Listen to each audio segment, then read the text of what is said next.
Situé dans le deuxième plus grand massif forestier du bassin du Congo, le parc national de Deng-Deng s'étend sur 68 264 hectares à travers les arrondissements de Bélabo et Bétaréoya dans la région de l'Est Cameroun.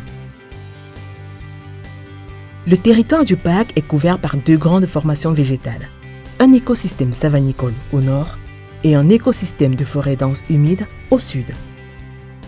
Cet ensemble constitue un habitat propice pour la faune sauvage, constitué des espèces emblématiques telles que les grands singes et les éléphants. Au Cameroun, il y a des espèces qui sont classées espèces phares. Et dans le massif de Deng-Deng, peut-être pas particulièrement au parc de Deng-Deng, il y a notamment les éléphants. Mais particulièrement en Deng-Deng, il y a des espèces phares, notamment le gorille, les chimpanzés, nous avons les sitatunga.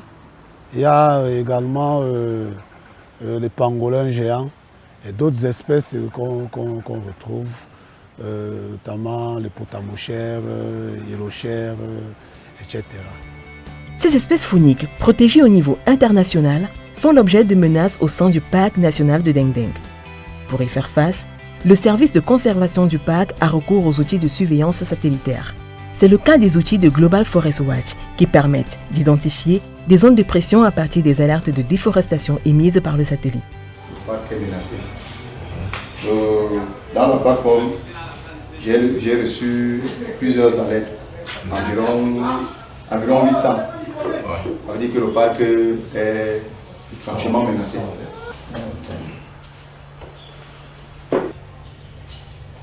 Oui, on a les alertes ici au niveau des têtes d'éléphant. D'autres alertes que nous avons reçues au niveau de l'embranchement de l'homme là. C'est niveau. Ici c'est au niveau de l'homme. Je veux dire de. Dans la zone de Bitel Nord. Bitel Nord, oui. Ça c'est le bras d'eau, non? Oui, au niveau du bras d'eau. Ça doit être là normal. Oui. On va aller vérifier sur le terrain. En tout cas, ce n'est qu'une descente sur le terrain qui pourra nous confirmer de quoi est-ce qu'il est question. L'objectif de la mission: retrouver les zones d'alerte détectées par la plateforme et en dégager les causes. Le cap est mis pour les points identifiés plus au nord du parc national de Deng-Deng. Et c'est sur le chemin qui nous conduit à Tête-d'Éléphant, village situé à environ 300 km de Bertois, que nous tombons sur ces crottes d'éléphants. Signe que les pachydermes ont utilisé ces corridors pour migrer en d'autres lieux. Bon, quand vous voyez comme ça, là, les herbes poussent déjà. Ça veut dire qu'ils sont passés longtemps. Ce qu'ils ont eu à manger a commencé à germer. Après 48 heures de périple en voiture et ensuite à pied, nous pénétrons la forêt guidée par les alertes de déforestation à partir de nos GPS et accompagnés par des membres des communautés riveraines du parc. Les alertes, les satellites nous ont signalé les alertes à ce niveau. Une fois sur le terrain, nous constatons que ces alertes, effectivement, c'est la déforestation due aux activités agricoles. Parce que là, nous sommes en plein dans un champ de maïs, en plein parc. Donc, les alertes que nous avons constatées depuis nos bureaux à Bertois nous ont orientés ici. Et effectivement, il s'agit d'un champ de maïs. Il y a beaucoup d'enfants, on va faire comment? Zabama, chef. Ah, bon, allez, Zabama. Ah, comment? Ça va bien? Ça va. Comment vous allez? Ah, ça va. Comment la route? Non, ça va. Oh, oui, vraiment. C'est vous qui êtes... Oui, c'est moi ici, oui, c'est moi. Ça fait à peu près combien de temps que vous êtes ici? 3 ans. 3 ans. Ça veut dire que vous avez trouvé le parc? Oui. Vous voyez comme la peinture qui est là-bas? Ah, tout, j'ai vu. Oui. Avec le sève là, tout. Vous savez qu'il y a un parc ici? Oui, comment vous vous installez au parc? Qui vous a installé ici? On a attendu le sève qu'on venait comme ça là, mais ça va, on comprend que tu me dis c'est. Nous sommes dans la zone. Dans le secteur, une forte concentration d'alertes nous indique les menaces qui pèsent sur la stabilité du parc. Certaines informations, on descend au centre de l'alerte. Visiblement, c'est en toute clandestinité que ce chef de famille est installé ici. Nous constatons que plusieurs hectares de cette portion du parc a été dévasté pour la pratique de l'agriculture. C'est d'ailleurs cette large superficie qui justifie la concentration de plusieurs alertes émises à partir de la plateforme Global Forest Watch vers cette zone. La pression humaine n'est pas le seul facteur de perturbation du parc. Le projet du barrage hydroélectrique de Lompangar, avec la montée des eaux qui en ont une partie de la forêt, participe à la destruction du couvert forestier. C'est le cas avec ces alertes signalées par la plateforme Global Forest Watch au niveau du point V, à la limite nord du parc national de Deng Deng. Ici, on a une alerte qui est plutôt due à l'ennoiement de la zone. Puisqu'il y a eu création du barrage, lorsqu'il y a eu fermeture du barrage, l'eau est arrivée dans cette zone et ça a détruit le couvert forestier. Ça a détruit la végétation et par conséquent tous les arbres qui se trouvaient.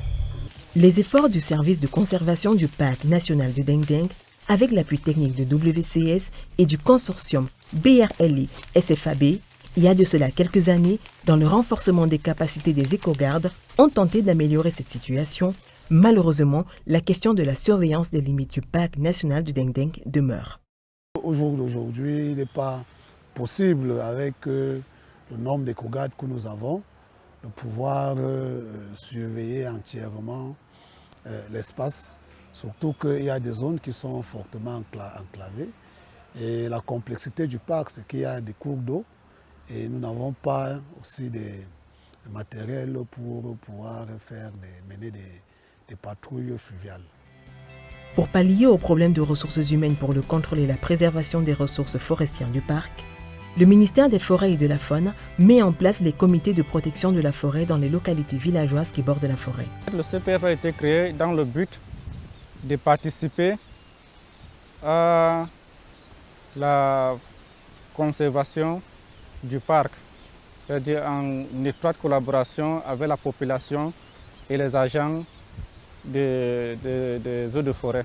Il faut dire que la notion de CPF a été créée par le ministère des Forêts et de la Faune pour davantage impliquer les populations à la sauvegarde et à la gestion durable des forêts. Ce qu'on fait chaque jour, c'est se renseigner contre les braconniers. Les gens qui font dans la chasse, on interdit. Les gens qui brûlent les champs dans le parc, on interdit. Oui, le résultat est là, puisque la chasse, déjà à ce niveau, déjà tellement diminué, puisque les gens ne s'intéressent plus, les jeunes, à travers les sensibilisations, les petites réunions, la chasse a été diminuée, puisqu'actuellement on ne voit plus, même si vous passez une nuit ou 2 nuits ici, même une semaine, vous ne pouvez plus entendre les tirs à l'intérieur du parc. Ce qui veut dire que c'est déjà pour nous une réussite déjà dans l'affaire.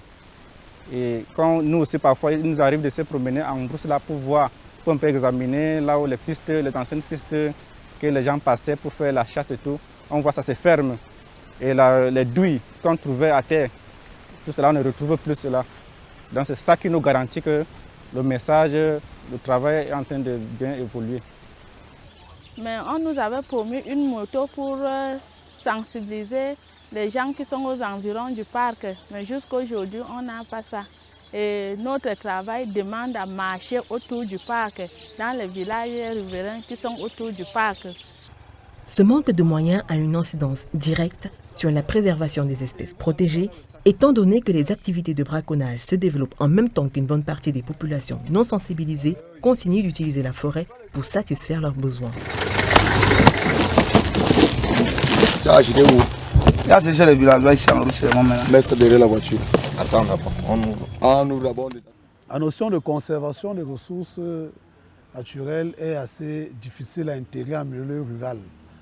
Parce que des populations considèrent que ce qui est naturel, ils devraient en jouir autant qu'ils peuvent. Alors, lorsqu'il y a des restrictions au niveau même de la pénétration, parce que c'est des gens qui entraient en forêt, ils récoltaient les produits forestiers comme ils pouvaient, comme ils voulaient. Et puis, à un moment donné, à la conservation, il y a des pratiques nouvelles qui leur sont imposées. Forcément, ils ne voient pas ça du bon œil. Outre l'insuffisance en capacité technique du personnel, le soutien financier des partenaires ne couvre pas toutes les activités de gestion du parc. Dans l'urgence, c'est notamment les équipements de surveillance qui vont de la mobilité des éco-gardes et même au contrôle du massif avec des nouvelles technologies. Je pense qu'au jour d'aujourd'hui, il n'est pas possible, avec le nombre d'éco-gardes que nous avons, de pouvoir surveiller entièrement l'espace, surtout qu'il y a des zones qui sont fortement enclavées. Et la complexité du parc, c'est qu'il y a des cours d'eau et nous n'avons pas aussi des matériels pour pouvoir mener des patrouilles fluviales. Alors, dans l'urgence, c'est le renforcement des équipements et puis un appui sur la technologie innovante de surveillance, notamment.